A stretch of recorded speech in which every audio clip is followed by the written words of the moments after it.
संरक्षण के प्रति जागरूकता फैलाने पुनः जो है कमल के फूल, आज कमल हमारे यहाँ से खिलेंगे, ऐसी उम्मीद सबसे है।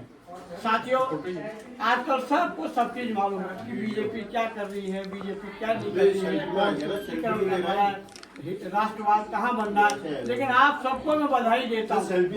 हम उस काल में हम हैं खड़े होकर आंखों से देख रहे हैं, जिस काल में हिंदुओं का पुनरुत्थान हो रहा है, जो कौमें हम लोग पिछले 1000 साल से दबी हुई थी। मोहम्मद बिन कासिम, मैं ये नाम ले रहा हूँ, पहला आक्रमण सिंध पर किया था राजा धैर्य सेन पर 600 समथिंग ईस्वी में।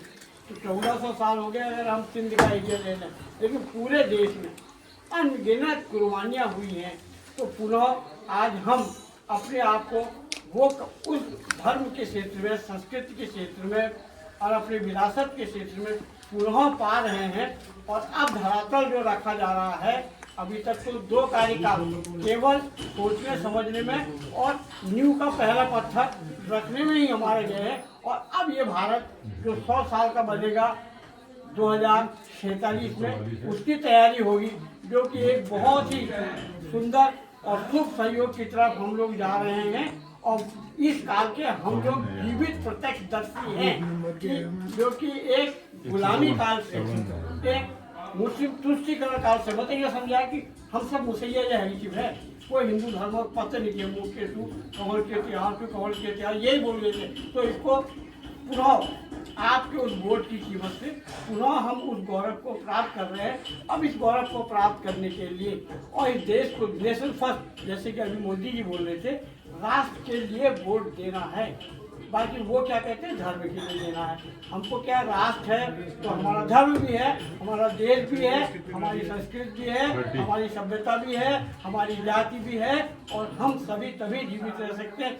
और अनगिनत कुर्बानियाँ पंजाब में तो गुरुओं की अनगिनत कुर्बानियाँ भी दिसंबर का महीना निकला हुआ है, कि जहाँ पर कि शीश काट दिए, कढ़ाई में तल दिए, बच्चों को यहाँ पर जिंदा जी पिलवा दिया, मतलब अनगिनत कुर्बानियाँ हुई है। ऐसे संघर्षों से हमारा ये समाज निकला है, देश निकला है। और अब हमको इसमें आपकी वोट की ताकत क्या है, हमारे वोट की ताकत क्या है। हम सिर्फ एक विधायक या सांसद नहीं चुनते। हमने पिछली बार एक विधायक चुना था, शायद मैंने पिछली बार यहाँ पर समझ गार्डन बोला था, हम विधायक ही नहीं चुन रहे हैं, बल्कि ये भी चुन रहे हैं कि हम एक राज्यसभा का मेंबर भी चुन रहे हैं। हर 3 साल में एक राज्यसभा का मेंबर जाता है हमारे प्रदेश से। तो पुनः पिछली बार जो था वो, क्योंकि सरकार जिसकी होगी उसी का राज्यसभा सांसद जाएगा। उत्तराखंड में 10-12 राज्यसभा सांसद तो होते नहीं, तो कुल 3 ही सभा होते हैं, हर 3 साल में चुनाव होते हैं, 6 साल राज्यसभा का कार्यकाल रहता है। तो हर तीसरे साल में वही राज्यसभा का सांसद जाएगा। अभी भी बीजेपी परिपूर्ण नहीं है राज्यसभा में, अभी भी दूसरे दलों का सहारा लेना पड़ता है।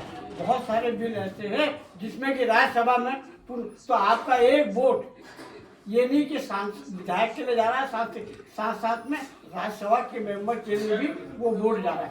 आपका वोट अब जो धरातल रखा जाएगा, जो मेरी अपनी छोटी सोच है, जो मैं सोच पाता हूँ, अब 2024 में सावन का महीना आने वाला है, जुलाई का। मोदी जी का लगभग सब काम, क्योंकि भोले बाबा का महीना कहते हैं, सावन का ही महीना होता है बीजेपी का। अब पिछली बार शायद 19 में आपको याद होगा, जितने भी बिल आए, चाहे धारा 370 का हो, चाहे 35A का हो, चाहे CAA का हो, और चाहे दूसरे बिल हो, ये सब के सब याद करें आप, सावन में ही आए हैं, जुलाई में ही आए। तो ये सावन आ रहा, और ठीक इस सावन से पहले 1 महीने पहले हमारी जीत हार का फैसला हो जाएगा। तो इस सावन में क्या क्या काम होने हैं, जो कि देश के अब नींव से ऊपर उठ गया मकान, नींव हट गई है, अब ये बिल्डिंग की चारों दीवारें खड़ी होनी है। तो इसमें एक जबरदस्त क्रांतिकारी परिवर्तन आने हैं। अभी तो हम छोटे स्तर पर देख रहे हैं कि समान आचार संहिता, जो कि ये मैंने पिछली बार यहाँ पर बोला भी था समाज गार्डन में, और अब ये सेंट्रल लेवल पर पूरे ऑल इंडिया बेस में जा सकता है। और क्या है,